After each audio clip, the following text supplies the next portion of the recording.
story we will be talking about throughout these 2 hours is the decision, the final decision. LeBron James shocks people by going to the Philadelphia 76ers, Gabe.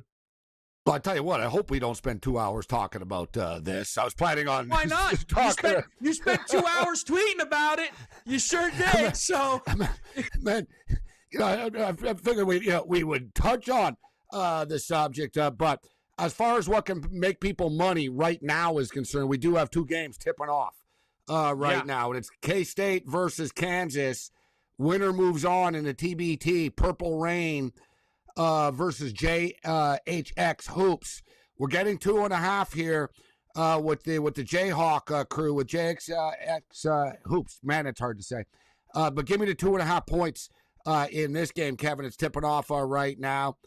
And also, I cashed with the Mecca last night. The Mecca are like a California crew from Long Beach. My boy Casper Ware, one of my favorite college players of all time, former Long Beach standout. He's on this team. They won outright last night. Now they're going back at it again tonight. We're getting 2.5 points. So give me both underdogs to tip things off tonight. Big basketball day today. Big night in the TBT. Massive games coming up. WNBA 3-point contest. And, of course, LeBron James is going to the city of anything but brotherly love. That is totally fair. I am on 2 baseball games live right now, Yanks moneyline, Pirates moneyline, but I've got 2 coming up. I took a shot with Shane McClanahan at a not cheap number, -135. And Gabe, I think you'll appreciate this. The Sasaki Zag got up for the Yanks game. He was fantastic. Over the 9. Mets-Dodgers. Manaea could get hit, no doubt about it, by the Dodgers. But a Sasaki off of a scoreless outing, that leads me to think we get some runs as the Dodgers do the double up here in New York, going from the Bronx to Queens. I can't resist the Dodgers in the -120 price range against a team like the Mets, even though the Mets will be fired up playing the Dodgers. But the Dodgers will have a little edge to them as well.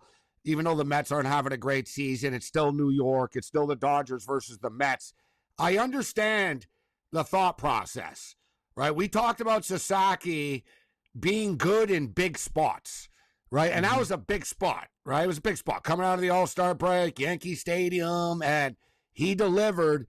Yet he's pitching for his job right now. He's pitching for a spot in the rotation right now. I'm going to bank that my boy Roki brings it again, Kevin. Give me the Dodgers -120.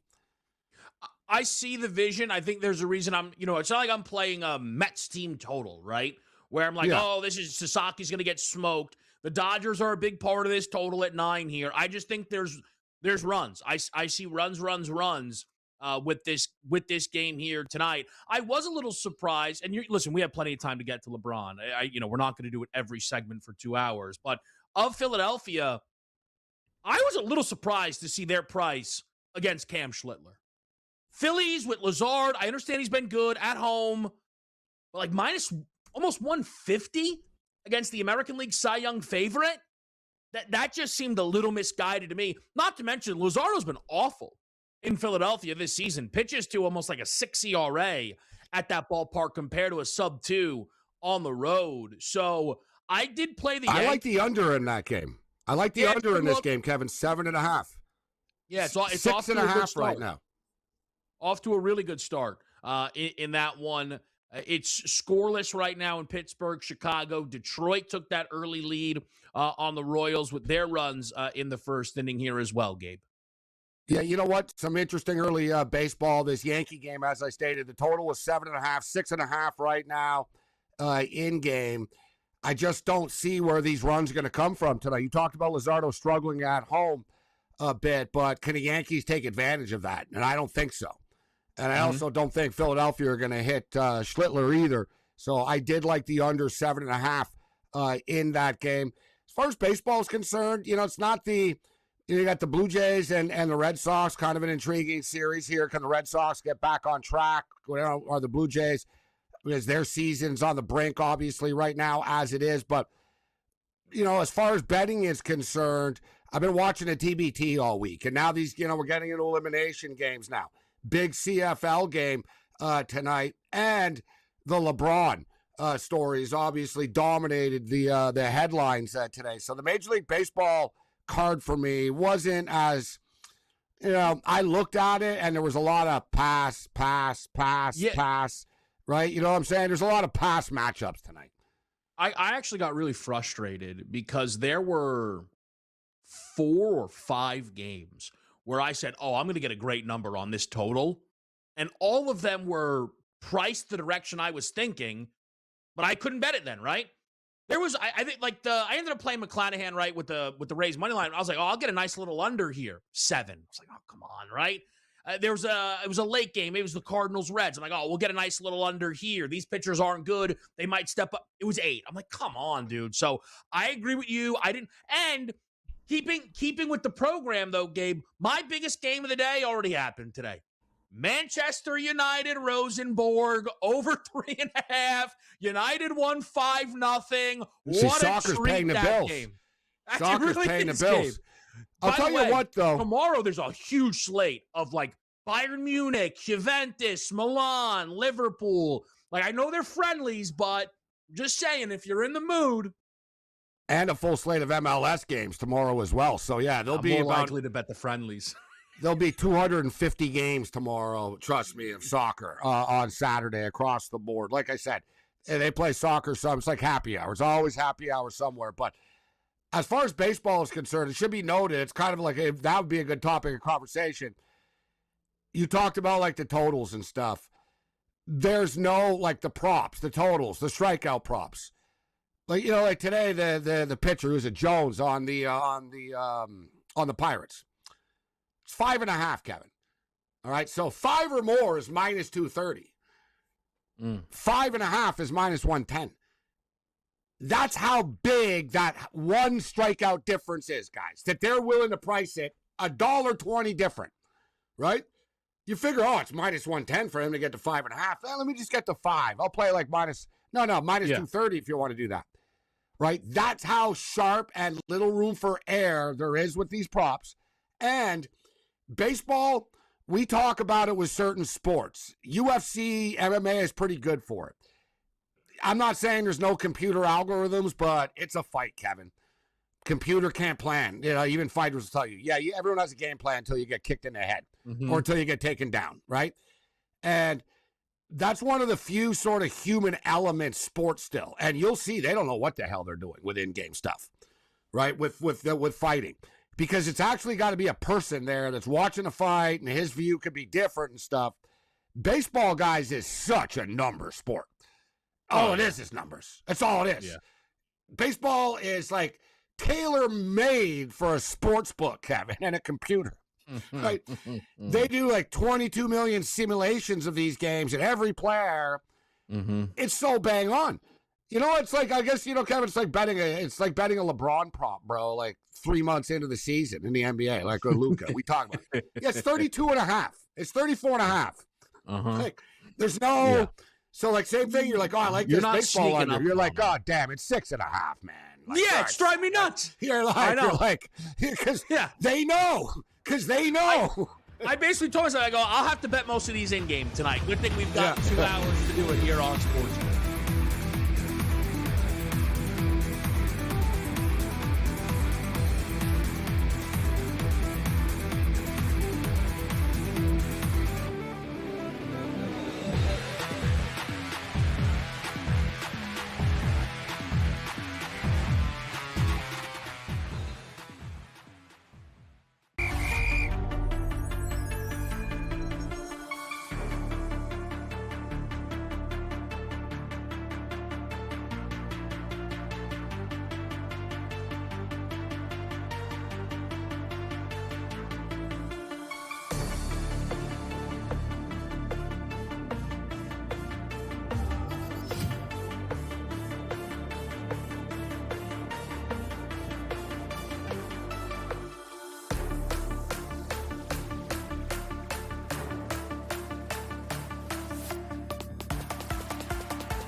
My goodness, man. You know, you'd think Couldn't the care producer less. would know you. Kevin's I like, mean, nah, really, come on. LeBron just signed in Philadelphia. Kev, that's going to roll off of your back. Yeah. Kevin was just informed. It's about... Duplessis, not Duplessis. Yeah, DDP it is. Diamond Dallas stage, baby. I'm not worried about it. I do an MMA show. It's the worst. And I hate it now. Like, dude, give me like John Jones, Rich Franklin, Chuck Liddell. Like, it's very easy before. Right? Yep. Now it's Magomed, Mago who, and there's like 12 of them with the same names. It's like super hard. And I've never been a linguist to begin with this, right? So just a quick story before we move on, but you like the names. And I gotta tell you, nobody butchers names like my boy George Kurtz with hockey names. Oh, sure. George loves hockey, but like this guy, it's actually gold. But my boy Joey Odessa, like classic New Yorker, he's like one of the original OG MMA odds makers. Listen, he has a hard time saying the word potato, let alone like some Russian dude's name. And I love you, Joey, and you know it's true, right? So he's the best. He just skipped it. Like, he didn't care. He was like, he originated it, Kevin. He goes, yeah, the Russian. Like, he wouldn't do the names. He'd be like, yeah, you know what? I like Jones. Yeah, the Russian guy's tough. Oh, yeah, this African guy's good. Like, you know what I mean? The African, the Russian. The Middle Eastern. Like, he just says the guy's country, like where he's from. Won't say his name. So like for like Duplessis, Joey, I'm sure he goes, yeah, the South African's pretty good. One time, Gabe, I was doing the morning show back with Donnie, and we were talking Bengals, and Larry Ogunjobi came up. And at the time, like, I'd never even seen the name before. So I, like, not even trying to make it funny, was just like, you know, they got a good defensive line, Trey Hendrickson, Larry O.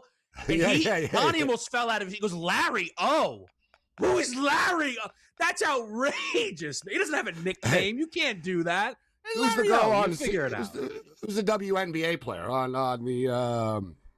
the wings? Enrique? I skip her last name. Yeah. What's the Wale? I skip her name. There's a few I just go with the first name. People know what I'm talking about. Yeah, I couldn't say, like, and this isn't like I don't discriminate. I couldn't say Brian Dable for the first like 2 years he was the Giants head coach. To this day, you hear different, eh? Dabble, Dayball. No, Dayball. I'm like, it's Brian Dable. I'm like, I just get mad. The other one, there's a lot of them, but the Sam Darnold. Sam Darnold. It's bizarre. It's Sam Darnold. It's like Arnold. It's not so hard. Bizarre. It's like Arnold. Darnold. You know what I mean? I can't figure it out. Sam Darnold. Like, no, it's not Sam Darnold. Like, it's Sam Darnold. Hey, Darnold. Like, it's pretty easy. Darnold. But I use the Super Bowl. Darno. I'm like, what? At the Super Bowl a couple of years ago, man, we had a dude off for the Cowboys. I'm not even going to try to say his name now. Mm-hmm. He played at UCLA. He's African dude, played at UCLA. It was bad, though. And it was me and Cam. And it wasn't going. Like, you figured I would have to be the one to sort of get it right between the two of us, and I couldn't. Yeah. Except he wasn't happy about it. Yeah. I asked how to say his name. He told me. Then I butchered it when we came in. I butchered it. I called him by, like, the initials, and he said, that's not my name. Like, it's a break type thing. Because everyone does that. They went with the initials. Yep. He goes, no, I really prefer if you say my name. I was like, dude, like, I couldn't tell him. I can't say your name. I'm stupid, all right? What do you want from me? You're someone I would expect to almost get away with it, though, Gabe, honestly. I feel like you're the type of person to tell someone to their face, I can't say your name. What do you want? I did, basically. It just is what it is. I'm sorry. All right. Yeah, so, that's just how it goes here. The name game. But LeBron to Philadelphia. Listen, there's a lot been said already out there about this. And say what you will about it. And there's been a lot, like said. And I think people are insane. I think people actually have like a LeBron derangement syndrome a little bit. That's like true. no matter what he does, right? No matter what he does, people are going to say, oh, that's not because of this. Oh, LeBron is so selfish. But, I mean, this guy is, like, electrified the Eastern Conference right now. Yeah. And the NBA as a whole. I mean, has just been a great offseason, Kevin, of big-time blockbuster moves and excitement. And the New York Knicks, man, they got a lot of other, like, bullies on the block to deal with right now, man. With the Philadelphia 76ers, we'll see what the Boston Celtics are right now. But a lot of fun for the NBA. A lot of fun. I'll say this. I'll throw it to you. I didn't think he would do this for Philadelphia. Even though from a basketball standpoint, it makes sense. I mean, and also, like, if anyone wants to hate it, put it this way. The Philadelphia 76ers essentially traded Paul George for LeBron James and Jaylen Brown. Yeah, it's like the heist of the century. How they just improved the team. So I can't sit here and be a hater and go, oh, yeah, but you know what? It won't work. Or no, they're going to get hurt or this. All I will say is they are one of the top contenders. They're not the team to beat now. They're one of the top contenders in the East. That's going to be like a battle royal to get out of the Eastern Conference. I will say that. And I also will say that if you kind of miss the number right now with Philadelphia. So if you like Philadelphia, it will take a couple of months for this thing to gel, actually. So, you don't need to bet this now, guys. 11 months away from the NBA Finals. I'll put it that way. The betting time on the Sixers was if by chance you got the Shams notification and ran and you clipped a better number than the 10-1s that are out there now.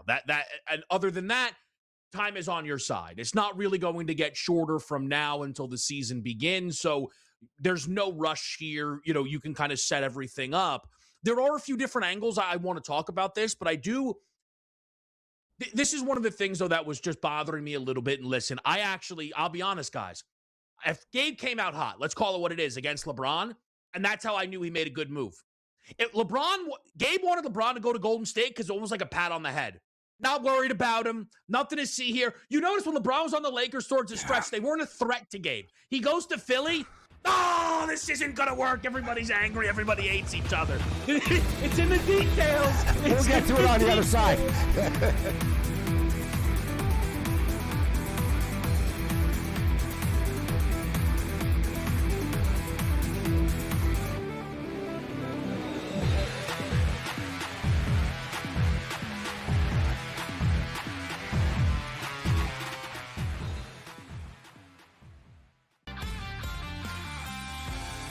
Come in a lot more better prepared to play than, say, we did, having to learn some of the things that we learned coming into the NFL that we weren't learning in college. A lot of these kids are getting quarterback coaches, as far back as junior high school and all the way through high school into college. So I think the position is a lot more stronger than it's ever been. Outspoken with Dan Cilio, only on SportsGrid. Atlanta should be the team to step up and secure him. Yeah, Atlanta's really interesting because they're much further down the list at only 8% right now on Kyle Sheet, but this is a team that has constantly come up in terms of GMs thinking, or the reports suggesting that GMs are thinking that Atlanta Braves are the dark horse team to kind of swoop in there and get Scoogle, and that's going to be something that we should pay attention to. Pro Baseball Today, only on SportsGrid. Wembanyama goes to the park and plays chess against people. I saw him come in with a book today. Yeah. He walked in with a book, Kevin. He had a bunch of books in his hand. I was thinking to myself, I'm like, he's the only NBA player that actually walks in with a book that actually read it. Yeah. It's a good take. Yeah. Shot of LeBron. Listen, I couldn't help it. I knew that I was trying to cut you off before you said the name. In-game live, only on SportsGrid.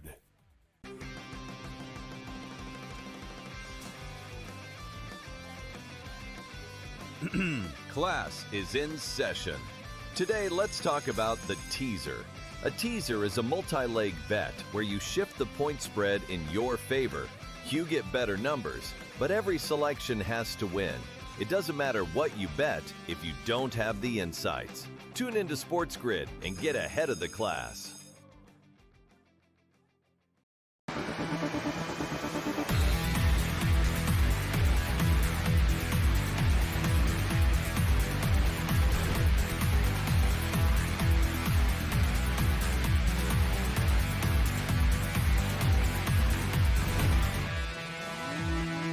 In Game Live here with the guys on SportsGrid. We were just talking a little LeBron to the Sixers. You know, I'm just, like I said, man, I'm just cracking the code a little bit here on what the reactions truly mean to this decision by LeBron. It is a stunner, though, right? And here's what I will say, because I don't agree with Gabe thinking that everyone on the Sixers immediately hates each other. Here's one thing Gabe has never been more right about. Nobody knew anything. Nobody knew anything. And No. a lot of people, you know this, Gabe. They were like, LeBron's dragging it out for attention. He's dragging it. You know why I don't think anybody knew anything? I don't think there was anything to know. I think he made the decision whenever he did, right? But this wasn't dragged out for dramatic effect. I think when he finally decided, he pulled the trigger. And we end up with, again, there are odds for this stuff, guys. The Sixers were not heavily bet in this market. The Heat, the Cavs, Warriors a little, right? This was a stunner, Gabe. It was to me, in the sense, and I will agree that, to me, this was the best basketball move he could have made. Right? I think, with the exception of, like, listen, there's a couple others. So, you know what I mean? Best, but yeah, the other they ones weren't actually on the list. Exactly. Thunder, like, you know what I mean? Like, Spurs, Nuggets, if you whatever. if you drop LeBron on the Denver Nuggets right now, I'd be like, oh boy, man, you got Jokic, you got LeBron, you got Murray, like, you know what I mean? I get it. But if you I thought personally he would be more about not the players and the team, but the situation, the city or whatnot. So that's why I thought California would be a good fit for him with the Golden State Warriors. But the fact of the matter is, Kevin, the Golden State Warriors aren't that good. And what is LeBron walking into? And this is LeBron. He said this is his last decision, that this is it. He's got 2 years left. Yep. So, you're walking into what? I don't think NBA guys really like Dunleavy too much, who runs that team. I think they like Steve Kerr, but you see Dunleavy's had a hard, they've had a hard time, like, over the last couple of years, bringing players in, keeping players there, weird situations with their players. So I think LeBron sort of looked, yeah, it'd be cool, and I like you, Steph, but, I'm not moving there just to live in San Francisco for the sake of it, right? Like, for the next 2 years. Yeah, you know what it turns out, Gabe? That. Golf wasn't driving his decision. No, and I never thought it was. Furious, honestly. I never thought it was. And I thought Miami. It's like, guys. I thought Miami, but I don't think he wanted to go backwards a lot, as much as people thought. I never believed in the Cleveland stuff. And that turned out to be true, I think. I didn't think he wanted to, like, he even said, I thought there was a quote about, I've already written that chapter. I did it twice. I don't need to do it. Like, I don't think he wanted to go back in time in Miami again. And also, I don't think him and Riley are that close. Like, Riley was pretty critical of him on the way out. So, yeah. And LeBron remembers everything that was said forever, right? So I never really, but then I started to think about the weather, the no tax, Giannis is there, and yeah, you know what? Maybe it makes sense for him. The weather did make sense to me. But at the same point in time, Kevin, I also thought, all right, LeBron, Giannis, and Bam sounds flashy. That's not winning you anything, right? That's what I said last week. Yeah, it doesn't move the needle, really. He goes to Miami. Okay. I think he went to the one place that he actually moved the needle the most. And it's not, guys, if you look, it's not so much to me, Kevin, that, oh, my God, LeBron James went to Philadelphia. It's like, damn, you guys just got Jaylen Brown and LeBron James? Oh, yes, of like, course. That's what I want to emphasize. Of course. I'm not sitting here like, you know what I mean? Oh, my God, LeBron James the king, and he's going to, whoever got him would win. And, like, no. But you just basically turned Paul George into Jaylen Brown and LeBron James. Yes. I don't care what team you are. And, oh, yeah, by the way, Tyrese Maxey, one of the best younger players in the NBA. And, oh, yeah, by the way, VJ Edgecombe looked damn good. Right? So, like, yes, this isn't so much about a LeBron thing for me, Kevin, where I just have to admit, yeah, damn, the Philadelphia 76ers have a good damn team now. LeBron James last year was the best player on the Lakers in a playoff series victory. But they're not asking him to be that here. And that is a huge And you difference. would agree, as a LeBron fan, you would agree, these players are a much better fit for him than Luka. We all knew, everybody knew that Luka and LeBron were not going, not dislike each other in real life, but they were the same guy. They couldn't both be on the same team. Tyrese Maxey than Austin Reeves. This is what people don't understand. They were like, hey, now you're turning on Austin just like that. No, that's been the case. That's been the case. That's not new, I promise you. They're like, I hey, want to get LeBron, to the LA media on the other side, and I'll surprise you with my take. Media, Jaylen Brown, and who we like. Embiid getting.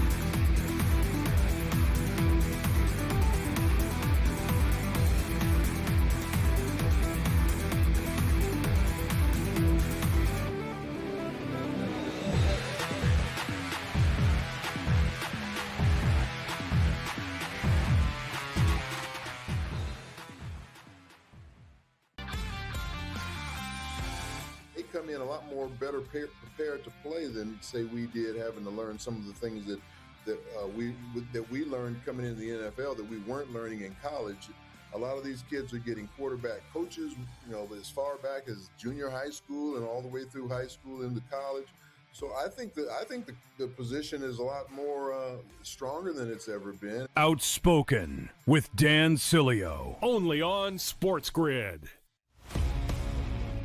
Atlanta should be the team to step up and secure him.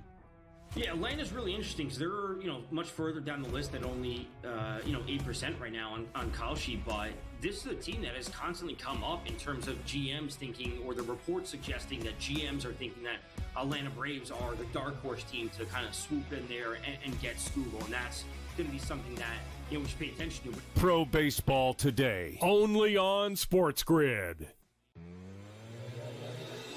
Wembanyama goes to the park and plays chess against people. I saw him come in with a book today. Yeah. He walked in with a book, Kevin. He had a bunch of books in his hand. I was thinking to myself, I'm like, he's the only NBA player that actually walks in with a book that actually read it. Yeah. It's a good take. Yeah. Shot of LeBron. Listen, I couldn't help it. I knew that I was trying to cut you off before you said the name. In-game live, only on SportsGrid.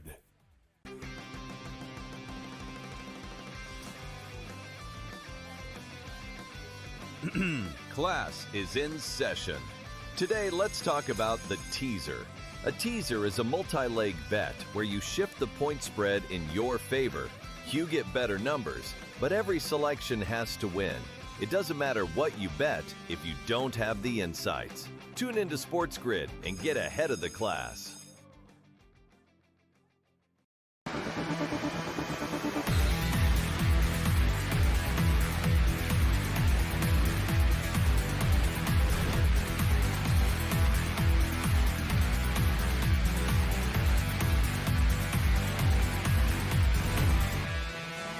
In-game live right here on SportsGrid. We'll update the live board momentarily. We're talking a little bit through some of the LeBron stuff. There's one thing I really wanted to get out, and this is important to me. And I'm going to say it by name because I consider him a friend, certainly a friend of the show, Raheem Palmer.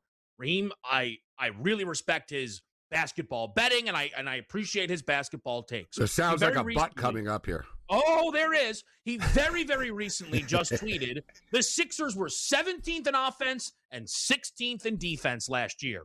Are they really that much better on either end of the floor? All I ask is everyone remember this when the Sixers are really good.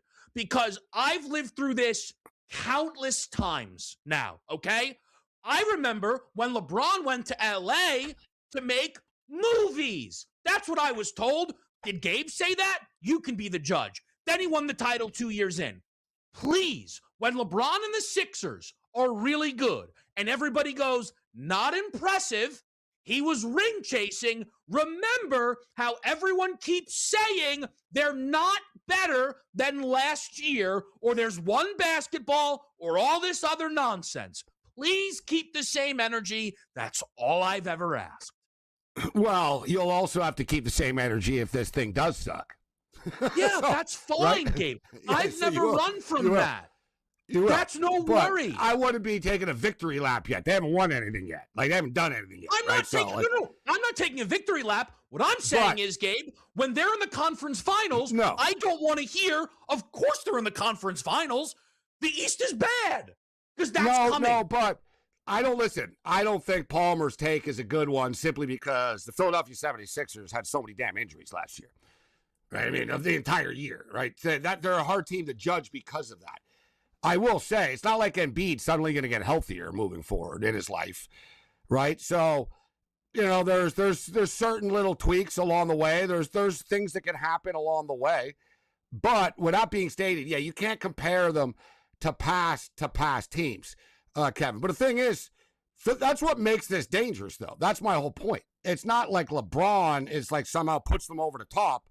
It's that they were already really good to begin with, right? They already have really good players to begin with, and they brought in Jaylen Brown. Like, Jaylen Brown is a bigger acquisition than LeBron James is. Let's just call it out for what it is. Like, LeBron is flashier right now, but the Jaylen Brown one is like, oh, God, you got Jaylen Brown now, right? I mean, LeBron, he's basically Aaron Rodgers in a sense. Right? No. Yeah. No. Aaron Rodgers can still play. Aaron Rodgers can still play, but what are the Pittsburgh Steelers doing? Like, put it this way. LeBron won a playoff series last year. But look, are the Lakers like right now, like, I can't believe we lost LeBron? No.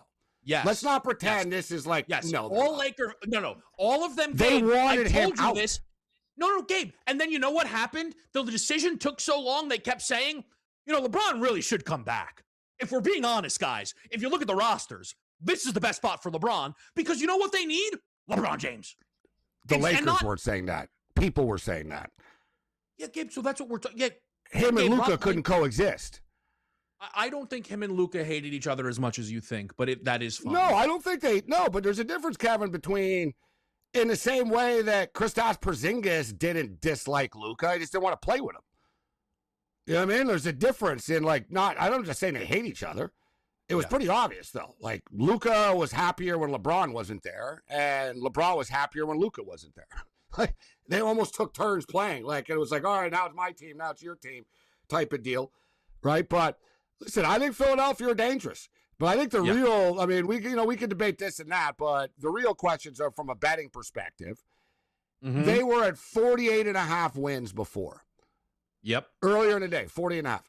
Which, honestly, with the roster they have, you can argue is a little light to begin with, right? I mean, like I said, Maxi's really good, but the whole thing is nobody believes in Embiid, right? Nobody believes in Embiid ever going to stay healthy. So I think people look at Philadelphia, and even I've been like, I've seen this trust the process thing for so long. That's, you got a new process now, a new plan, so to speak. Mm-hmm. But the new updated number is 53.5. Yeah. Is LeBron James worth 5 regular season wins? I don't think he is, personally. But I think that 48.5 was kind of low to begin with. I agree with you on both fronts, and that's right. The problem. So it's kind of a weird, like, he's not worth 5 games, but 48.5 was low to begin with. Yeah, this is the funny thing. I think people expected us to go nuts at each other over this topic all day, but I agree with you again. When the Sixers got Jaylen Brown, and I thought LeBron, I think, was going to still be a Laker at the time. I said, I think the Sixers should be the favorites in the East. So 48.5 to me was a mispriced number. What the 53.5 comes, this, because now people are betting on a LeBron team. So they're like, all right, they might have had a light 48.5 up, right? Also because it's it's an Embiid team. If it was 55.5, I'm slamming the under. Like, if it goes up, hopefully the marks out there, the LeBron fans, go up there and bang this thing up. Bang it up a little bit more. But you guys, and it's almost crazy, too, if you're LeBron. The path to the finals is almost easier in the West. Like, it sounds crazy to say. Conference finals, probably, right? Like there's 2 teams in the West. There's 2 teams.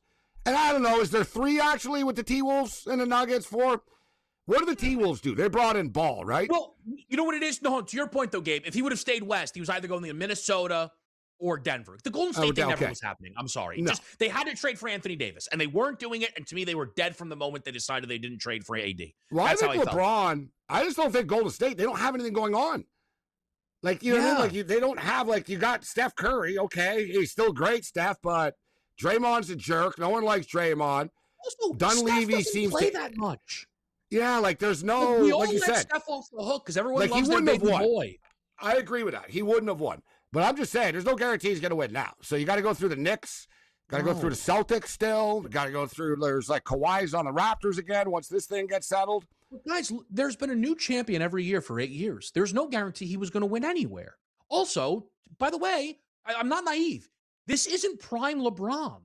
The only thing I'd say, Kevin, is bad idea if he really is considering this taking a helicopter every day thing. Like, don't do it.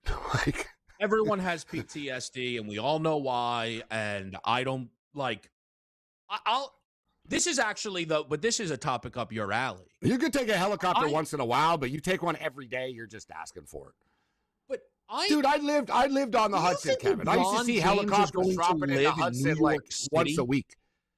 Like, no, he's gonna live in the rich. He's gonna live where the Philadelphia 70. What's it called? The I figured he'd live in Veerbook, or as soon as I see the town name, where the Philadelphia 70 the Flyers live, Sam. Look it up. It's Voorhoven. Is that it? Voorhoven? Voorhees. Thank you, Jason Voorhees. I was close. I was popping my head. I'm close. All the athletes. He'll live there. He's not living in New York City. He's not going to go back and forth. I think that's insane. I thought that was one of the most bizarre things of this whole story. Terrell Owens lived in Toronto when he was on the Bills. Oh, wow. He took a limousine every morning. Must have been nice, honestly. Probably much quicker than traveling from. Guys, do you know how? I understand this side. The helicopter thing is real because if he was going to go from New York to Philly on a regular basis, you couldn't drive. It would take him. He'd be in the car for 5 hours, like every there, and to be like 10 hours. It's a 45-minute helicopter ride. But I just don't imagine someone. And he's going to take a helicopter back home, like, and then land and then drive home after. Like, it doesn't. He's not doing it. There's no way he's living in Manhattan. I just cannot imagine that. Like, they find out where you live in Manhattan, and like, when's the last time you've seen New York Knicks players don't even live in Manhattan. Correct. Like, maybe Hoboken, but again, that's still not. No, Manhattan. They all live in Worcester. They all live by the practice facility. The Giants and Devils all live in Hoboken. Yeah, there's no way he's living in it. Another thing we agree on. This is the Agree Show.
All right, guys, back with you right here on SportsGrid. We're talking This some real basketball. Yeah, I was going to get to the W. I wanted to get to the 3-point contest here, Gabe. Oh, I thought you were going to talk about Kansas and God. For the record, I didn't play the total. JHX Hoops and Purple Rain. The total was like 145.5. Elimination game today. It's game 3. I knew, man, the in-game total is 118.5 right now. But Purple Rain are up at 8 spot. I'm on Mecca plus 2.5, and on Kansas Rock Chalk Jayhawk JHX Hoops plus 2.5. Mecca up 36-34 right now, late in the second, so they're playing a high-scoring one. Purple Rain is 118.5 right now. We'll keep our eye on some TBT basketball. You know, Warren Rogers-Cromartie's playing in this, huh? Yeah? Yeah. He actually is, though. Yeah, he's played. Yeah. Like, right, not like every other person we thought was playing in this. Well, we sort of got screwed in which, Whitehead did play. I don't know what happened, Kevin. Like, if there was a fallout or what happened with that. But, like, Frank Mason didn't play in one of the games the other day, but he did last night or 2 nights ago. Like, I don't know. Like, it's hit or miss. But, listen, Colin Knipple did play, but it was the dad. Yeah, that was the for the record, Kevin, they won by 13. 9.5-point underdogs. That was... They know what they're doing. It doesn't mean I'm going to be right every time, but that's why I like this. They don't know. So it's like, all right, well, I'm going to find out. Do I know more or do you know more? Let's battle. Right? And I've been right more than I've been wrong, but like it's a battle. Like, you know what I'm saying? It's a battle, this stuff. Yeah, but I do want to get to the 3-point contest because I do actually think like there will be some decent amount of bets on this tonight. Oh, and who are you on? So there are 2 people in this who have experience in. Please take that down. Please take that down. There are people who have experience in this. It's Marina Mabrey and Ryan Howard. Now, I actually think Marina Mabrey should be the favorite, but I still think it's a 3-point contest, and I didn't want to go too far up the board. I think Mabrey's a good bet, but I'm taking a chance on Ryan Howard at 6-1. I thought it was a pretty good price here, Gabe, all things considered. I know I get Fudd. Look, she's a great shooter and, of course, is very popular, but I am going to go with Ryan Howard here tonight for the 3-point contest. You know, listen, there's a big drop-off after. So you got Fudd as the favorite. We got Mabrey as the second choice. And then I think you can argue that there's value on almost anybody else in the contest, really. I think it is a lot of pressure on, I don't know, pressure, but on Fudd here. She is a rookie, first ever time doing this. Let's get into the numbers here a little bit. So Bridget Carlton is hitting 38.2%, Fudd 38.8%. Heidemann 35.2, Howard 35.4, Mabrey 39.2, and Saloon is 39.4. So they're all in the 40 range here, Kevin. So if you look at the numbers, it is kind of strange that there is such a big drop off. Like Fudd shouldn't be this big favorite that she is, number one, and number two, should everyone else be plus 500, plus 600 after? I mean, these skills contests. Right, I always like to look for value, but I do get the feeling that Marina Mabrey wants this. Right, the thing is with her, she's so hot or cold. Right, we've seen it. She's so Marina, guys. She's either winning or she's going to finish like 5th. Like she's either not going to miss a shot or like I don't want to overthink things, but I just saw a video of her and I was a little surprised actually. But I don't really know a lot about her personal life. But it was pretty wild. Like, it looked like she was partying pretty hard last night with some of the other WNBA girls. And it was pretty risque, actually, Kevin. Like, I was like, wow. Like, even me, I'd be like, yeah, listen, Marina, like, I don't know if you want to show this side of yourself. Like, you know what I mean? Like, you have a lot of little girls that like you. It's like, she was like, they were basically like dancing for each other. It was over the top. And I was like, all right. But I think she'll be good to go. You know what I mean? Like I said, I saw she was with Barack today as well. And it's all about focus, really. But I think she wants this. She's enjoying it, Kevin. She's become a star in Toronto, right? She's really popular there. She's like the face of the team. one of the face of the team, and she's enjoyed herself. So I think she knows she's not winning a championship this year. So this is kind of it for her. You know what I'm saying? Like, that's what I like about her tonight. But I also and think when she's hot, she's hot, bro. 100%. I think Mabry having the season that she's having with no Clark, no Ionescu, right? I think she is the best three-point shooter in this contest. If you just look at, in terms of, volume plus efficiency. Yeah, that's the thing with the percentage, guys. She's taking the most, so it's impressive because she's taking a lot of them, There's very few players, Gabe, who take 5 threes a game and make 39%. She's almost at like 9 threes a game. So 100%. But it's really crazy because she goes 1 for 8 and then she'll go 7 for 9. So, Gabe, it's it funny. Really is very streaky. The other reason I couldn't bet her is I'm wondering if she has the best first round ever and then doesn't show up in the championship round. I know we just plus 110 for the record. So much. Plus 110 to make it to the final. Is that enough? I don't know. To me, it's not good enough odds for me. I almost gave, and I don't want to go crazy. Yes, I was thinking, like, do I alter first round score? 22, 24, 26, you know what I mean? And just play her to have this monster highest scorer in round 1, all that. Okay, let me throw some of this stuff here. To score X amount of points in round 1. To score 17 or more in round 1, all right, there's massive numbers. So basically it's 22 or more when you get it. So look, to score 17 or more in round 1, FUD is 20-1. Mabry's 12-1, blah, blah, blah. Like, they're really big. Mm-hmm. So you got to get to 22 or more in round 1. FUD 210, Mabry minus 125. Yeah. If you think she's going to come out hot.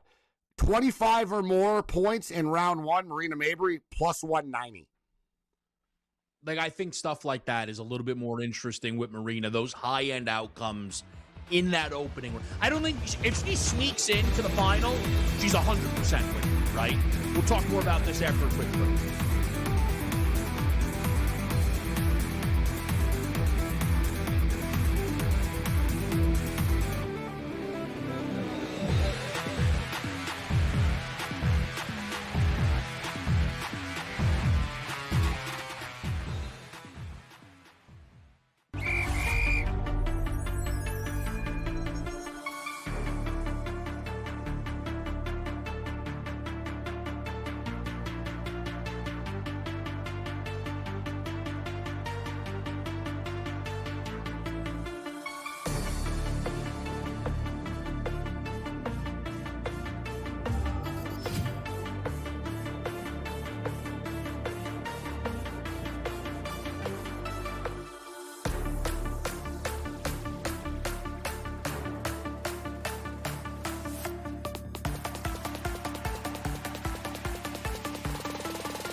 Live here on In-Game Live on SportsGrid. Kevin Walsh, Gabriel Morency, getting you all ready for the WNBA's three-point contest here.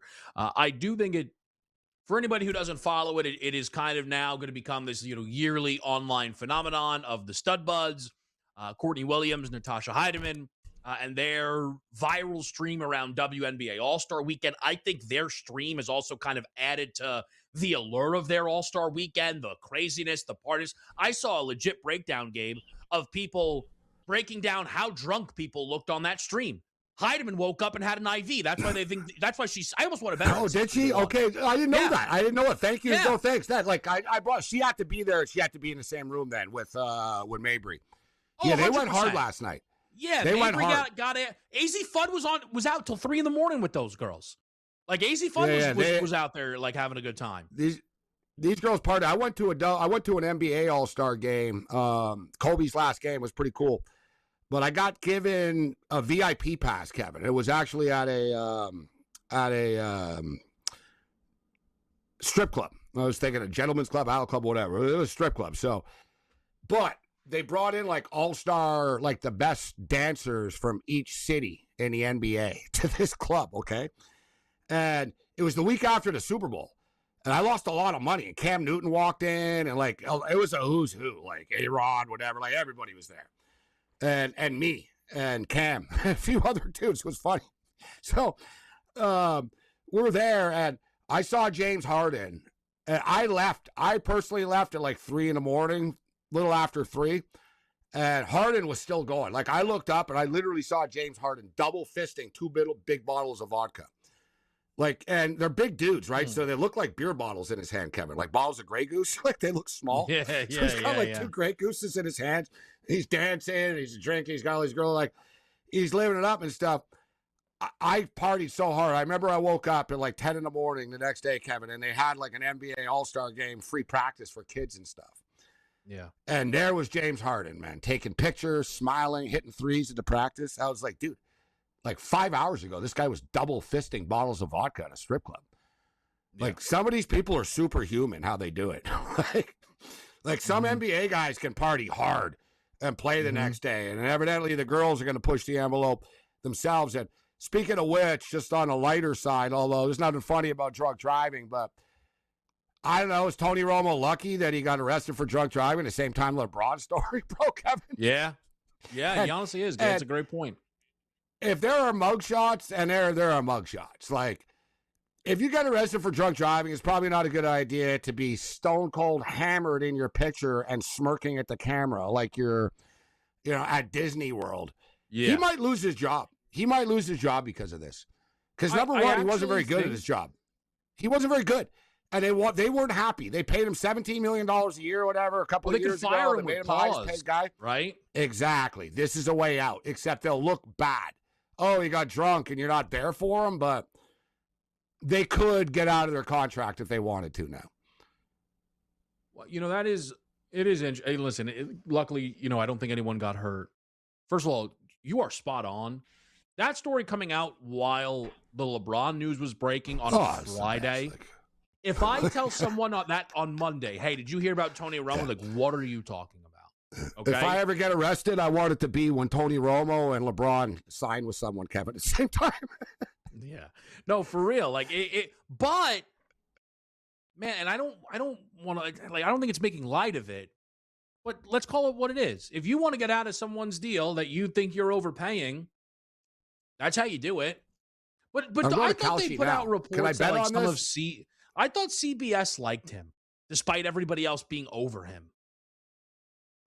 No, they were like, no, behind this is behind the scenes, they've talked to. You can bet on everything. I'm looking it up. Will Tony Romo get fired? You can bet on anything right now on these Kalshi poly markets. Tony Romo. You want to talk about raking it in, by the way, on the LeBron market stuff, huh? Like every Miami Heat press conference, like. And dude, I think about the sports books, Kevin. How much money came in today on the Philadelphia 76ers to win? Yeah, they're happy to hold it. So think about it. The sports books are holding on to millions of dollars now. that they'll make interest on for 11 months. Just the loan on the interest. Like they don't even, you know what I mean? Like, even if they have to pay, and like I said, will the Sixers win? They could. They could. Can't say they would. I'm not going to say. Oh no, they're not going to win. They could win. But guys, I'm telling you right now, it's going to end up LeBron. It's going to be LeBronto versus the Raptors again. Nick Nurse and all this. It's all over again. Oh, the Nick Nurse. We got Kawhi though. Yeah.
Okay, guys, live right here on SportsGrid. We've got the WNBA All-Star Game coming up momentarily.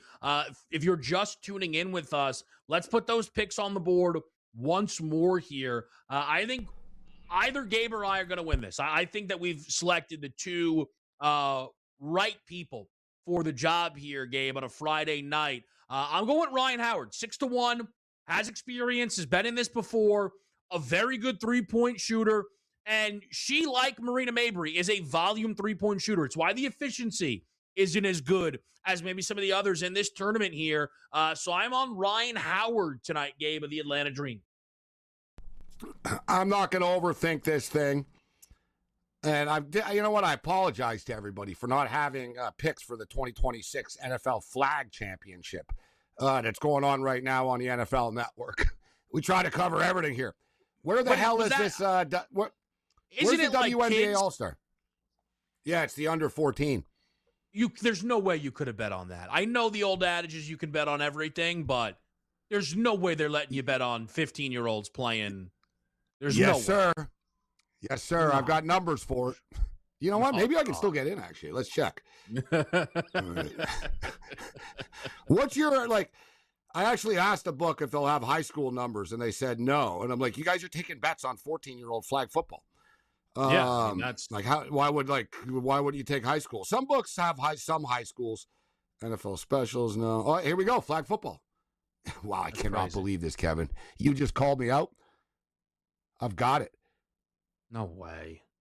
Under 14 boys division.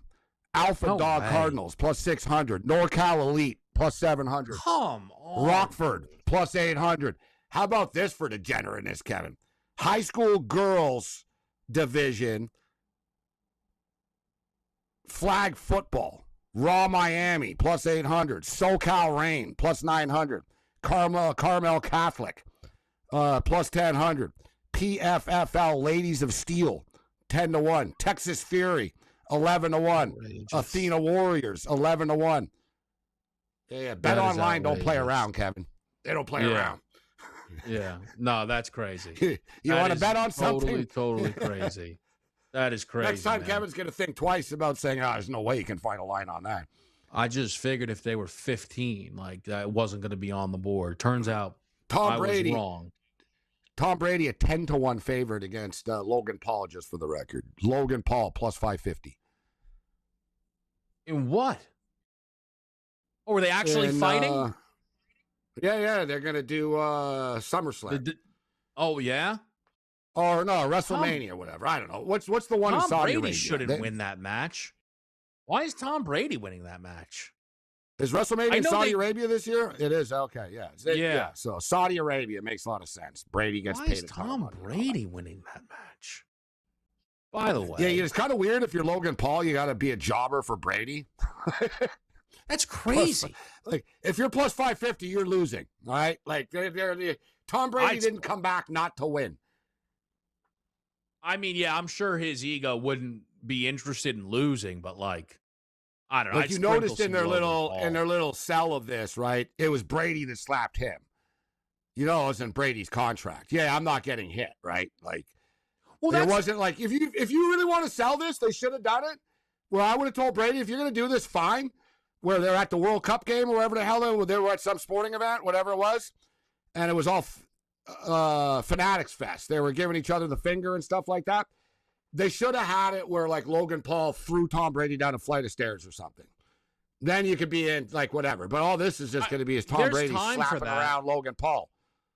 Brady ain't going to get touched. I will say. Pretty boy won't get touched. I mean, goodness me, man. And people wonder. And people wonder why old K-Dubs is an AEW. Oh, your boy Tony Khan, huh? People wonder. Let me, I'm just saying, people are like, oh, but they get so many people watch. It's like, yeah, that's cool. And they regret it. I actually watched Dynamite the other night or whatever the show was. There was nothing else on. So, yeah, I like who's the Darby Allin guy. Oh, yeah, right up your alley. Yeah, that's my guy. That's my guy in All Elite. When he's on TV, I watched him. I was like, yeah, good job. Yeah. He's a psychopath, that guy. Yeah, I actually think you and Darby Allin would get up to no good together. Like, if that. Yeah, I think we'd get along if we met each other. We would party. We'd have a good time partying. Yeah. Yeah, I think you two would take turns scaring on each other. That's what I think. I think you two would tell each other stories and neither one would believe it. Yeah, I know, but he's actually he's like that. It's like the Hardy Boy guys. Like those guys are next level insane. Like they'll jump off a roof on the concrete and stuff. Yeah, no, 100%. Yeah. They're different stories that you two would tell each other different stories. But listen, it is what it is. I just wanted to say, Gabe, they are doing it, but I didn't see odds for this. You talk about odds for everything. They're doing like a skills challenge here before the 3-point contest. Yeah, I look for that. I didn't see odds for it either. It's funny because I just found odds for 14-year-old girls playing flag football, and I couldn't find odds for same thing, Kevin. I looked. I was like, what about the skills? I was like, and I couldn't find anything. I was like, I don't know. Maybe they don't do a skills anymore. Maybe they just do a 3-point contest. But what channel is this on? I don't get it. Like, where is this? This is on. I have it up in front of me. It's on. What is this? ESPN. We're on ESPN, Gabe. I got the Dodgers game. Oh, here we go. Yeah, okay, now I got it. Yeah, we've got ESPN up here. Yeah, they got some sort of weird skills. Yeah, Team Washington going on now. Yeah. Yeah, so they have like an active player, I think like a franchise legend, and then I think it's almost like a high school player, almost like from the area. Oh. So, but it's cool. It's actually a nice little setup, and the teams make sense. Like sometimes they do these things that, like in the NBA one, the teams don't make any sense. Like you can't figure it out. So strange that the books didn't make a line for it. Because I would have bet on it. Full disclosure, it'd be like, all right, I'll take. Yeah, you got to take the skills challenge. No, I would have as well. If we're gonna do it, as if it's more prideful. How long is this on though for? So is this what it's a? You got to think, Gabe. Well, think about it, Gabriel. They're at the United Center, right? For this whole thing, where the Bulls play. I assume. Yeah. The All-Star Game's in Chicago. They're an hour earlier. Imagine. Oh wow, they're banging deep threes right now. This team. This is crazy. Atlanta Deladon. Holy, yeah, you're right. Oh my God, you're right. Oh my God, she won't miss. Oh my God, this is like 8 in a row. Holy crap! Oh my God, these girls from half court, guys, are literally like 8 for 10. Again. Oh, holy, that was insane. Yeah, it was funny. I was about to. I'm not gonna lie. Because I like the WNBA, I had like a snark comment, Kevin. I looked up, I was like, God, like they were missing from like 8 feet, bricks. I was like, God, this is bad. And then you go, I look up and like, dude, that blonde girl was hitting from like past half court. Like she wasn't even shooting at the line. Like she still got it. That is, it's Deladon. Yeah. Hey, wow. Yeah, Deladon was just draining shots from like past half court. They literally just hit like, from half court, it was a barrage. Jessica Shepard, Morgan Reckley, and Deanna Twitchley. All right. They just scored 39, Gabe. I'm not sure another team will get over 25. Yeah, like well, we don't have money on this. I wish I was on Team Washington. Yeah. But you got to think this will take a little bit, right? I should have lied. Damn it. I knew Washington was going to win, Kevin. I couldn't get it in. Yeah, I knew they were going to win. Like, I didn't know. Man. Deladon. I didn't realize that was her. Yeah, she was killing it. The high school girl Gabe made her first 2. Like that was incredible. Watch this, Kevin. Jessica Shepard screwing up. She doesn't even know where to go. She just got hit in the head with a pass. Yeah. Like they're like, dude. Like they're like, Jessica, move. Like 2 times in a row, she screwed up. It is very funny when they do these. Always like the people who are just like walk through it. Yeah. This is Brick City. They're at 17. Gonna update the baseball board after a quick commercial here, guys.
Okay, guys, baseball. Let's update here, okay? I'm going to run through these, and then we'll circle back to what looks interesting.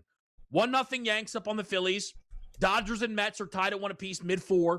Top 7, it's 1 apiece in Pittsburgh and Chicago. Tigers light lead on KC 2-1. 2 apiece in both Washington, Arizona, and Baltimore, Atlanta. The Rays are beating up on Cleveland pretty good. That's 5-1. And then 1-0 leads for Boston, Miami, and the White Sox did jump all over Spencer Arrighetti, which is not surprising. He's actually already been chased out of that game here. Mariners, Rangers, A's, Twins are all just getting underway. Of the live base board, Gabe, what looks the most interesting to you right now?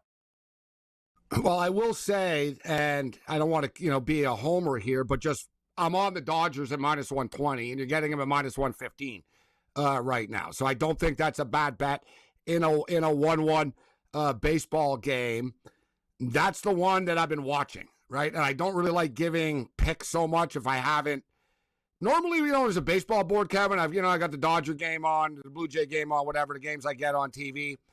And I get every book, I get every game online here as well quickly. So I could see every game. I'm sort of buzzing around, but I got the Dodger game on here. Right now I'm watching the WNBA stuff. So I'm really not focused in on this, but we talked about the Yankees and the Phillies total, Kevin, at 7.5 before, down to 4.5 right now. And I'm not sure they get to 5, to be honest with you. I don't think there's where the run's coming from. I think, it's 4.5. It's plus 115. It's, it's not a great number, guys, compared to the 7.5. But, we're going to the 7th inning now? It's 4.5. It's a 1-0 game. There's only been 5 hits in the game. I don't think we get to 5 runs here. Yeah, I almost think it's kind of interesting. You have your eye on this game, I'm sure, a bit. What's going on there? No, I do. I mean, Cam Schlittler looks incredible. And I can't knock Luzardo, Gabe. He's only given up 3 hits. There was an error that kind of, impacted an inning. But Cam Schlittler has thrown 5 innings of 2-hit baseball, no walks, 8 strikeouts. He's been completely unhittable tonight. Wow. Here. So when he comes out, sometimes the obvious bet is real, huh? Like just, the under and over strikeouts. I hate to say it, but the public isn't always wrong. It's true. The only thing that's funny to me, Gabe, when I look at this total, is that the Phillies tied it at 1-1. It would start to remind me a little bit of Cleveland, Minnesota that you and I did yesterday. Of like, is this going to get to extras? And then I don't think the 7.5. I was actually bothered about that game at 2 a.m. last night. I was like, I can't believe I didn't you. click the Twins at plus 400. You had a -120 that was sitting minus. God, we left that on the 600. table. Both of us called. I called everything that was going to happen in the game, and it did. And I didn't I know. It was just one of those yeah. God, I hate Cleveland. Hey, that's the moral of the story. Don't bet on any team from Cleveland.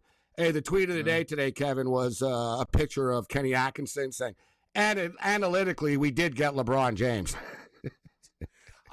I saw that tweet. I thought it was great. That was a good one. I thought that was good. My other favorite one too was Jaylen Brown. Jaylen Brown didn't like being second, the second option. Now he goes to the 4th. That's the other thing too. I'm like, if I'm Jaylen Brown, I don't know how happy I am about this, but that's another case. The thing with the Jaylen Brown stuff is he was recruiting LeBron. I think his big problem in Boston, Gabe, is they tried to trade him every year of his career, and they didn't want to extend him more than, I'm just saying, also, I don't think Jaylen Brown's going to hurt for touches in Philly. It's very funny. Everyone's like, oh, he's behind Embiid on the pecking order. And then in the next tweet, Embiid doesn't play 20 games.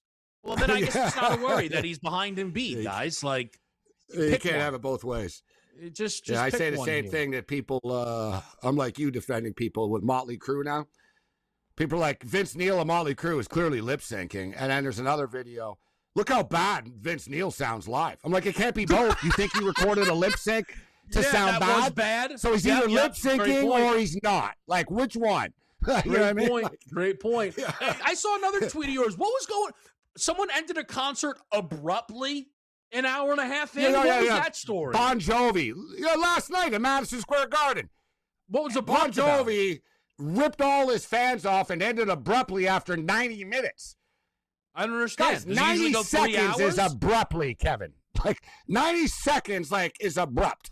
Like 90 minutes, the guy is 80 years old or whatever, exaggeration. What do you want from the guy? Was he in the middle of living on a prayer and walked off? He's I don't doing 9 understand. nights in 9 days, Kevin, at MSG. Yeah. The 8th night, his voice gave out halfway through the show. He's like, I can't go on. Yeah, the guy's doing like 3-hour shows. Like, what are you doing? You're 68 years old, bro. That was 90 minutes is long enough. And if I went to a Bon Jovi show, I don't want to be there for longer than 90 minutes. 90 minutes is long enough. 3 hours for Bon is crazy. Now I will say this: if I go to Bon Jovi and his voice gives out before "Living on a Prayer," I'm none too pleased. You know, I'll be honest. He's giving a free show to everyone who was in attendance too, so you get a free double show out of it.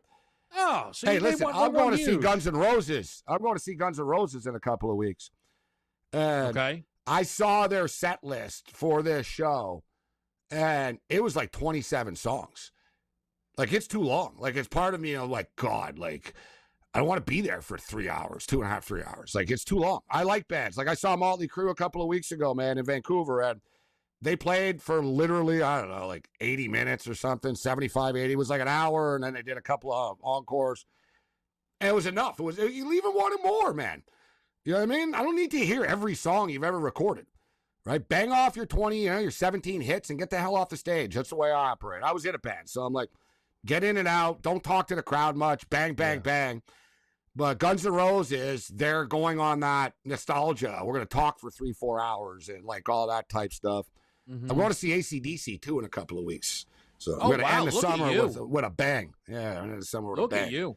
Well, it's funny. I got a lot of trips or events I'm planning. They're called Sixer home games now. I got to. Oh, yeah.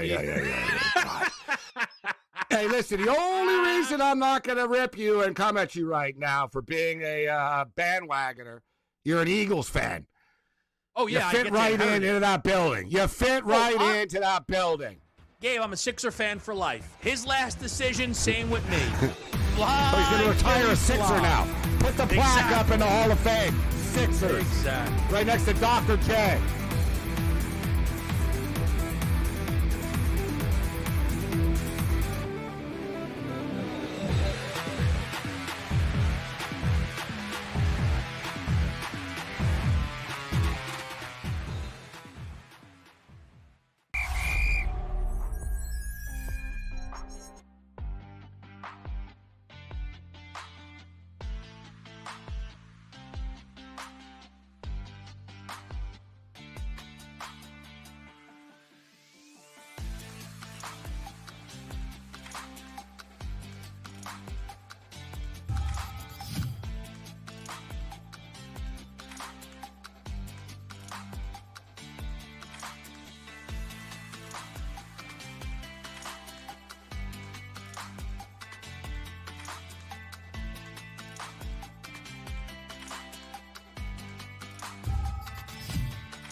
Okay, guys, we're going to get to the CFL.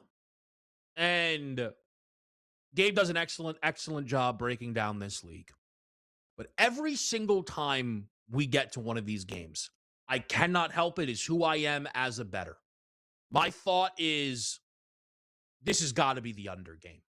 I love the chance to buy low and sell high. And every CFL game that we talk about, 65, 70 points. So even yesterday, there was a Thursday night CFL game. Gabe gave great breakdown, 7-2. And I was very close to betting the 57.5 under. Not fading Gabe. I trust his insight. I said, you know what? Just leave this alone, Kev. You're off tonight. Like, we weren't working late. I go check the final score. There's 1,000,000 points again. Like, it wasn't like it landed 58, 67, or I think it was 70 points in the game. So I say that to say, listen to Gabe. And if he says there's going to be points, there's probably going to be points. And the total is coming down tonight. It was 60.5. It's down to 58.5 right now. Okay, go ahead. Listen, guys, the CFL, there's only 9 teams, so there's only 4 games a week. So we've only played 26 games. Feels like more, but we played 26 games so far. 17-9 to the over. 17-9 to the over. 65% to the over on the season. But, Kevin, as you notice, their games are still going over, even though they've adjusted the numbers into the 60s. Right? Yeah. They tried to scare people off with the highest total of the year last year with a 64.5. They got to 70. It's crazy. Like, they can't, like, they keep trying. And some people in the market are like, you know what? The numbers are just too high. For me, I've backed off the quarterback props. And it kind of bothers me a little bit because I like to bet the quarterback props. But, Kevin, I mean, the quarterback prop tonight for one of the quarterbacks is 324.5 yards. It's like, you talk about a clean ride. Like, it's like, dude, like, really? Dude. Yeah, like I lost last week with Chad Kelly. It was 327.5. He got to 323, and I lost my bet. When your quarterback throws for 323 yards and 4 touchdown passes and you still lose, like, the number's not a good number. Like, at some point, you got to say, all right, I'm not chasing this. I'm not going to do it just because you guys are. But the game itself, I will. Right? So the game itself, I will. So tonight we have an interesting game, and the Calgary Stampeders are playing tonight. Vernon Adams, their quarterback. If you remember Vernon Adams, he was the starting quarterback for the Oregon. He played at Eastern Washington, but he was good, so he transferred to Oregon. Played for the Oregon Ducks. Been a really good quarterback in the CFL. They put up a lot of points. They played 6 games on the season. They're 2-4 straight up. 6-0 to the over on the season. 6-0 to the over on the season. These 2 teams that are playing tonight opened up the first game of the year. They got to 58. It was 30-28. If you look at the head-to-head history between these 2 teams, the last time they played, 30-28, 28-27, 41-20, 37-16, 41-37. You get the picture here. There should be points once again in this game. There's no reason not to bet the over of this game. So we're taking the over. And Winnipeg are 4-2 and Calgary are 2-4, but I think Calgary might be the better team or just as good. Or there's something about them too. Calgary have beaten Winnipeg 3 of the last 4 times they played. If you look at Winnipeg's wins, they're always like last second, drama, field goal. They don't blow teams out, Winnipeg, and they're actually better on the road than they are at home for whatever reason. I don't love the Stampeders to win this game. The game is a pick 'em, so that's all you need to know about it. You have a 4-2 team at home, and it's 2-4, and it's like one pick 'em, whatever. My gut tells me Calgary, who keep losing close games every week, win this one tonight. But I think the over's the play, and it's down to 58.5. I liked it at over 60.5. It's 58.5 now, guys. So we're going to go over to the 58.5. I love these same-game parlays that you put together instead of teasers. I got the Stampeders plus 10.5, over 49.5 at minus 155. This bet, Kevin, is like almost free money. I don't want to mush it tonight, but both teams to score 21 or more points. Look at CFL scores, Kevin. It's literally like 22-4, like to the over this bet. Both teams to score 21 or more points, minus 170. Brissett, not Jacoby, to score a touchdown, plus 125. Nick Dembski touchdown score, plus 125. Bryce Perkins, touchdown score, minus 125. And I said I don't like betting these QB props, but Vernon Adams is 269.5. That's a manageable number. Let's go over 269.5 for our boy Vernon Adams. Yeah, for the CFL, 269.5 is like a 180, feels like, in the NFL. We'll be right back.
Baseball board, it was feeling like a soccer board here. Draw. Everything's tied. Like, everything's tied right now, man. Out here there's no draws baseball, either, so you can't hit that plus. You know what I mean? Yeah, nice plus 290 on Pirates Cubs draw. Well, we kind of can. Like yesterday, we just screwed it up. With the Guardians, and we just found we had free money. That was the thing. I'm like, God, you're stupid. You're sitting there, you're predicting everything, and you didn't God, you could have walked away. We're like, even after I was like, why don't you just put $100 on that? Like, you could have walked away with $650 or something, right? Yeah. Just sitting on the spot. But no. Oh no, the Guardians got to win. Guardians got to. All right, they got up. What was it, Gabe? 3 innings with a man on second and no runs. Cleveland. Brutal. That was pretty remarkable. I'm fired up for the CFL game. Board. I know you are. Just for the record, you're ready to rock. I just added another pick here. Give me Tim White to score a touchdown as well. Plus 165. Okay. So our touchdown scores will be Brissett plus 205, Dembski plus 125, Perkins minus 125, and Tim White plus 165. And as long as we're here to bet, we'll go Vernon Adams over 269.5 passing yards. Drew Brown, former Hawaii Rainbow Warrior quarterback, is 319.5 passing yards. That's his prop tonight. Man, oh man.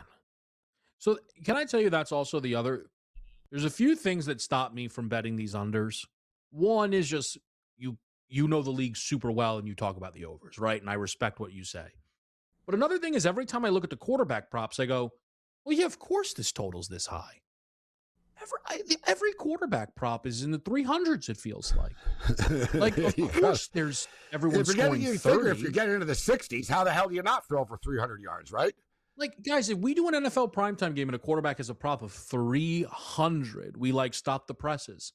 Biggest story of the week, you know? And sometimes you're like, you know what? I got to play it under. This is a fake. Like, it doesn't happen. Like, you'll get like a 289.5 if the Detroit Lions are playing a terrible team on golf or something like that. Right. So it's just, it kind of gives you an idea, or, you know, when Mahomes, like, prime, whatever it might be.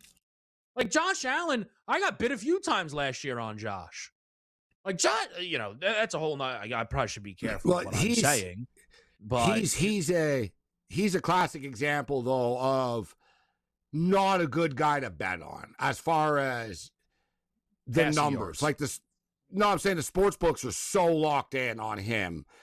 They're aware of what he can do and what he's going to do. So, yeah, the passing yard. But I'll tell you what, now this year, they've already been very vocal about it, actually, that they don't want him running as much, Joe Brady. There's a new sheriff in town in Buffalo now, right? And you could say, yeah, Joe Brady was the offensive coordinator already anyway, so what does it really change? But it does change. You could be the offensive coordinator, but a head coach is still going to not let you call things, right? Like, it still goes through the head coach's headset, and there's going to be a different philosophy. They're going to be a lot more aggressive. They're going to throw a lot more, Kevin. That's my point. Like, for fantasy football players and stuff, Josh is not going to get as many rushing yards as he has in past years. They're going to throw the ball. And they're going to run the ball, but they're going to run the ball with Cook. They don't want Josh getting hit, running the ball as much, Kevin. So I think it's going to lead to him throwing the ball more. And I do believe in DJ Moore and the weapons that he has. So I'll say this. I was going through Buffalo a little bit. You'll still get the rushing touchdowns. I think one of the reasons you'll see Josh throw more is I really don't like their defense this year, relatively speaking. Well, that's another thing. They could and I think Josh will be, I think Josh will be forced to. The Buffalo Bills are a close that were certainly with McDermott. They're a close-up shop team. You get third quarter. What's the score? Never mind. Like, especially last year, they played the NFC South. Good Lord. Yeah. Games. Josh Allen would finish with 189 yards, 3 total touchdowns. It just didn't, the right. Games were over. So it's one of the weaknesses of the Bills, actually, is that they have a hard time playing 60 minutes of football, right? The Bills could be, like, awesome, like, for 48 minutes, right? And then another 12, what we saw against the Chiefs. They could be awesome for 59 minutes and, 47 seconds.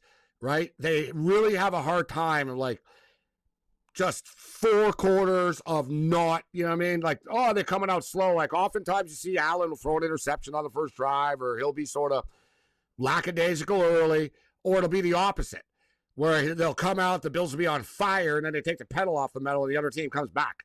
They've had a hard time playing 60 minutes, but sort of like the NBA. I don't think the Bills are like the team to beat, but I think the Bills are a serious contender, Kevin, in the AFC, right? Maybe, one of these years can they break through, right? But they have as good a chance as anybody, I think, in the AFC. One of my holdups on Buffalo, and by the way, listen, I think they're going to win the AFC East. I think they'll obviously be in the postseason, barring, a major injury. But are they going to go to or win the Super Bowl with a brand new first-year head coach, with no prior head coach experience anywhere else? The track record isn't great. I think the last ever is Kubiak with Denver, Peyton Manning the year he was, like, on wobbly legs, and then you got to go to Gruden with Tampa Bay. And that was, like, their first year with the job. Like, Kubiak and Gruden were obviously a lot more seasoned than Brady.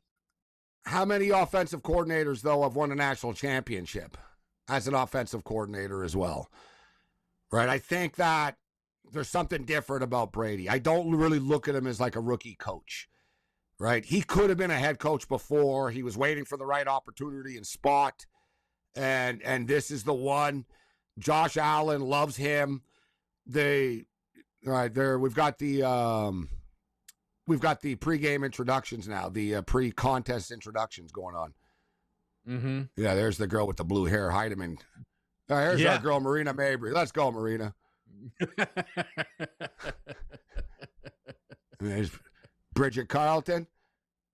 Was there a big injury with the Portland Fire, too? Sort of just quickly throw that out there. Coming out of the All-Star break, Kevin, they lost a big-time player. I missed that. I knew that they got the win. I didn't know they had an injury on the way out there, Gabe. Yeah, Portland. Let's see how long she's out. We've talked a lot about it, right? Like that back end playoff race is. It's tough to feel like Ashley the field Baker, isn't set already. Ashley Baker torn ACL. Oof. Barker. Torn ACL. That's tough. And they were playing well too. It's funny. Remember coming into the year, people thought the Toronto team was the Toronto were much better. Portland, these expansion teams have been pretty good in the WNBA. But Toronto's not fair to fully judge. They, what are you going to do? You're an expansion team. You lose Brittany Sykes, who's scoring 21 points a game or whatever, and Kiki Rice, who after Olivia Miles is the best rookie in the WNBA. Right? Kiki Rice is playing really well. And when she got hurt, she was starting, Kevin. She was scoring like 13, 15. It was starting to go up every night. And she got hurt. You lose Sykes and Kiki Rice, you're not going to be able to overcome that. Yeah, they're not going to have the same depth. And it can be a long season. It's very funny, but if not for that 2-point upset over the Liberty, they would find themselves right now on an 8-game losing streak. You know what, though? Isn't that for the best, actually, though? Get another top pick. You know what I'm saying? Because they weren't eligible for the top pick. They could be eligible now, right? Are they eligible for the top pick now? A year in? So it's done over 2 years, but I mean, they got to. So the order is decided like worst record over 2 years, but they have to include. Admittedly, I don't know it off the top of my head. I'll have to look into it, Gabe. But I mean, you can't throw teams in and then have them have no chance, right? Like, I don't feel like that would be very fair. The 7th pick or the 6th pick last time. So at least now they'll have a real pick. You know what I'm saying? Mm-hmm. Like a top 2, 3 pick or whatever, potentially the top pick maybe. It'll be a building process. They're an expansion team. It's been a nice start. It's too bad, too, because the Tempo were actually coming to Vancouver and playing 2 regular season games in August. And I was really looking forward to it. They're playing against the Las Vegas Aces, too. It's like the Friday night against Portland, Sunday night against the Las Vegas Aces. But it's my 25th anniversary, and we're going to do a couple of live shows on the East Coast, and I would be on the East Coast that weekend by chance. Oh, no. What are the chances? Yeah, bad luck. What are the chances? I know, of all weekends. We're talking more hoops after the break on SportsGrid. All right, it's starting now.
Okay, guys, in-game live right back here on SportsGrid.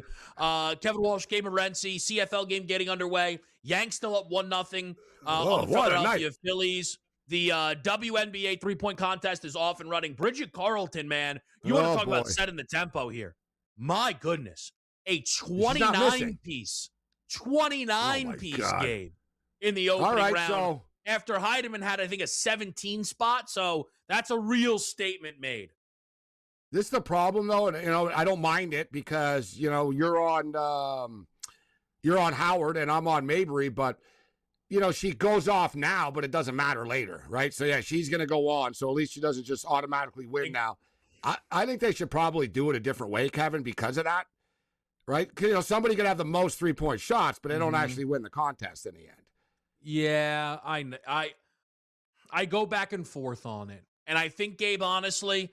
My anger depends on if my bet won or not, They like the matchup part of it, but, just come up with a way. It's like, listen, you're all going to shoot from around here and go.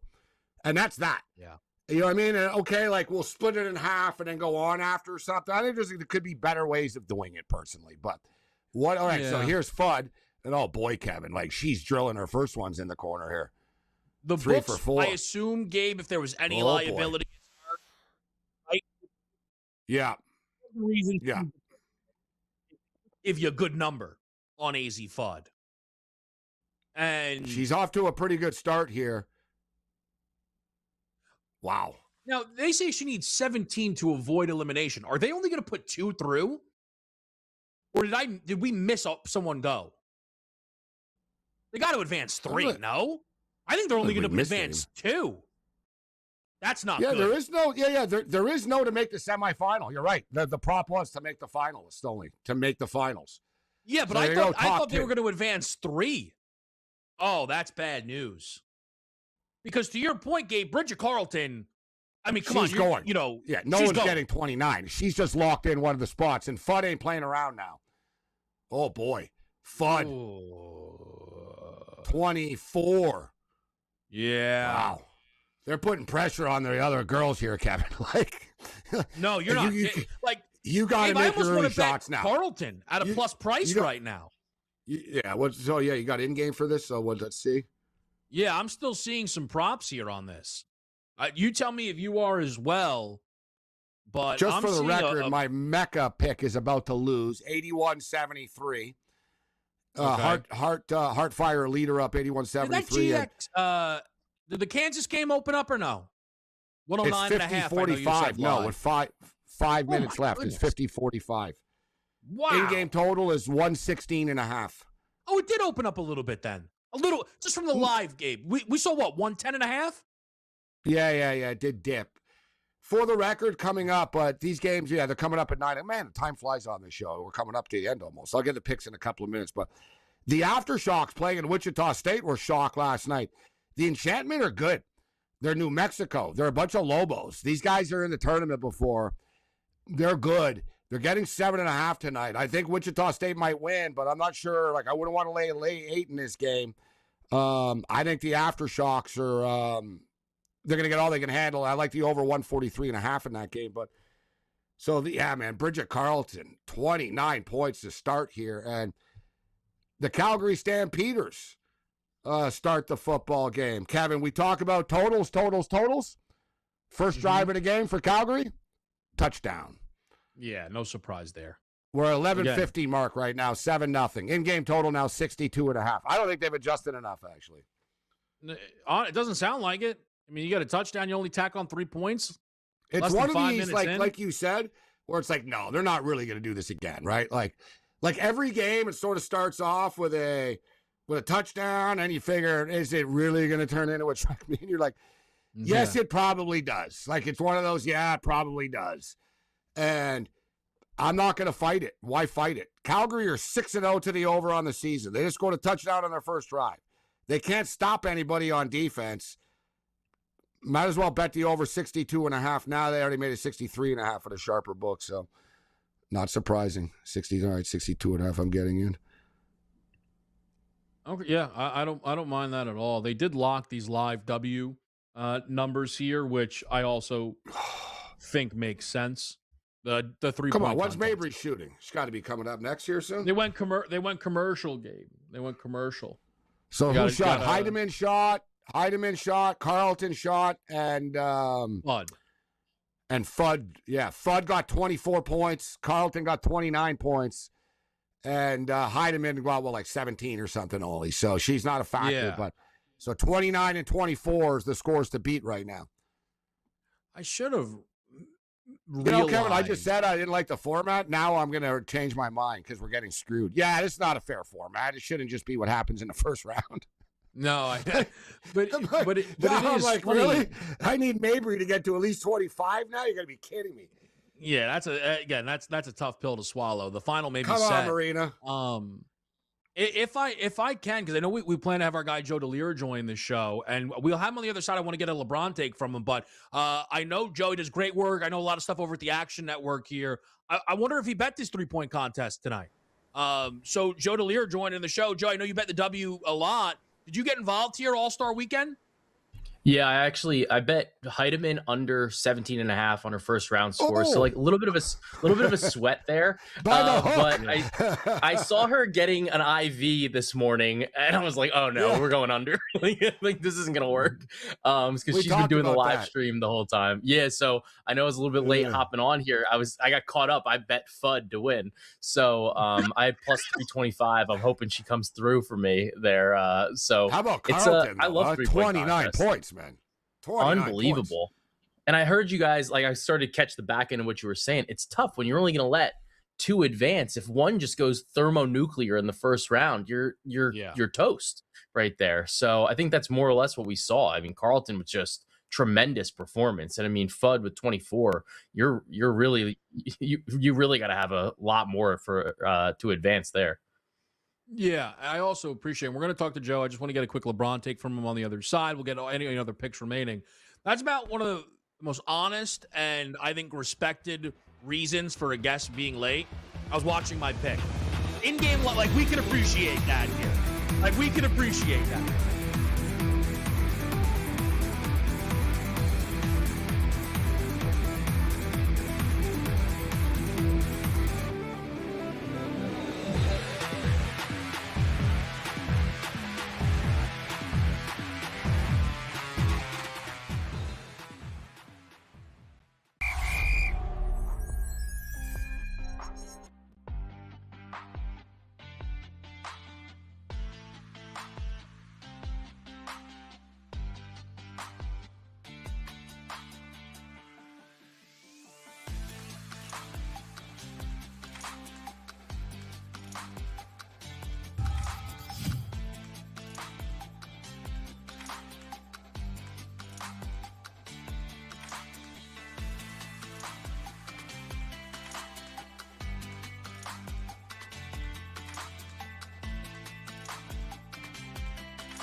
In-game live on a Friday night here on SportsGrid. Kevin Walsh, Gabriel Morency. We're watching the WNBA's three-point contest. We're joined by Joe Dellera. Again, does excellent work covering all things basketball. I know nearly clipped the 100-1 Grizzlies for the Summer League. I know you could have got out of that, which was obviously a great bet. I don't know what you did with it, so if you didn't hedge, my apologies for bringing it up. But, Joe, I do want to ask you about the LeBron news. You can take this 100 different routes, so I'll leave it to you. What's your biggest takeaway with LeBron James signing with the Philadelphia 76ers? I mean, as a Knicks fan and a LeBron lover, this was a tough one for me. But I think it's it's interesting because he didn't want to go to a team that he'd really been with before. Wanted to kind of set like a new type of legacy, potentially have like one last run on it. And I think it had come out earlier that Rich Paul had basically said, "Look, if the Knicks lost to the Spurs, this was done. Like, you're just going to call up the Knicks and say, I want to come."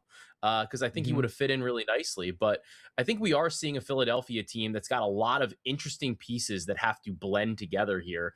A lot of ball dominant players. And there was some stat, there's always a little bit more nuance to it, but basically the four main guys between Maxey, Jaylen Brown, LeBron, and Joel Embiid had like 147% usage between the four of them. I think that obviously will change a little bit here, but it is a little bit funny from like the big picture perspective, as also like a Boston hater, that Jaylen Brown didn't want to be Robin to Tatum's Batman, and now he's like the fourth option on the Sixers. Yeah, the irony.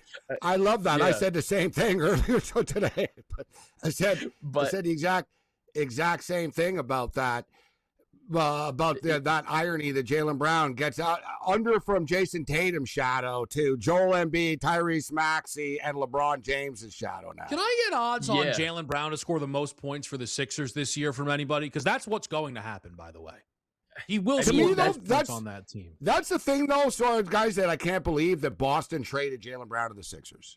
Like, that's something that needs to be looked at, huh? Like, what the hell were you guys thinking? And honestly, the cost wasn't really crazy. I mean, Paul George, they wanted to get out of the Paul George business. And I think even if you think that the fit of a healthy Paul George is better than the fit of a healthy Jaylen Brown, at least right now for Philadelphia, the problem is when you're relying on two guys like Paul George and Joel Embiid that are just historically like not super healthy, it makes it very, very difficult then to project out from there. LeBron, he's getting older, he's taking a little bit more rest days, but still like a penchant of health throughout the majority of his career, really, besides that 1 year with the Lakers where he got hurt. So, I mean, we see him play in a lot of games. I think they're going to be a regular season like monster because you have a lot of dudes. Joe. Yeah. That Nick Nurse, we saw it with Kawhi Leonard. He was really good at managing Kawhi with the Raptors. Didn't force things. So I think Nick Nurse is actually like the perfect guy to manage this bench and try to keep people healthy and keep the minutes down. Yeah, and LeBron likes Joel Embiid. He likes Tyrese Maxey. I think he might have liked Jaylen Brown before he was talking crap about his son. But I think that they'll squash that. And I know he likes Edgecombe, so I think that there is a lot of potential for good chemistry there. It just is going to come down to the playoffs, which is the thing that really everybody cares about at this point. And the thing that LeBron obviously cares about the most, and Joel Embiid even cares about the most, right? And is Joel Embiid going to be healthy? What does this team look like from that perspective? How is this going to go for them? So I think that they have a lot of talent. And if they're able to gel, I think you really just need to figure out how do you spread the ball around and not, upset people with their lack of usage. And, that's a hard pill for a lot of these guys to swallow, especially as they've been so accustomed to having the ball in their hands so much. So I think that they're going to be really good. I think there's no doubt in it, but I do think that the odds reacted a little bit too much. And in part, it's because the books don't want to give you a good number. They're putting them on par with the New York Knicks, basically, who are the reigning champs. Obviously, you lose Mitchell Robinson, but at the same time, this is still like a team that just cruised through the Eastern Conference. And I think that to bump them where they did, especially when that you have those Western Conference teams and the Thunder, who should now be healthy. They lost some role players, but J-Dub should be back. And then the Spurs just continue to look better and better, and they're a young team. They're going to get better as the year progresses. I feel like it's an overreaction to try to bet them now. You maybe want to bet them a little bit later if somebody gets hurt or misses some time. You betting the TBT, I think it's really Joe? well said. We got 30 seconds. You betting the TBT tournament at all? 53-51 right now. Kansas State over Kansas, Kevin. Come on. That is too sick for me. I'll stick with my 3-point contest for WNBA. Odds in the final, Joe. Good luck, Gabe. Excellent as always. We'll see everybody right back here on Monday on In Game Live on SportsGrid. Hopefully the Yankees don't blow this thing. Come on.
The Combat Sports Report has begun on the SportsGrid television network, Roku, and more. Let's do this thing. I'm Gabriel Morency. A lot of stuff to unpack, a lot of stuff to get to, a couple of picks to get to as well as we pick up the pieces following an absolutely ultra-violent BKFC card in Naples, Italy. They promised a summer of violence and a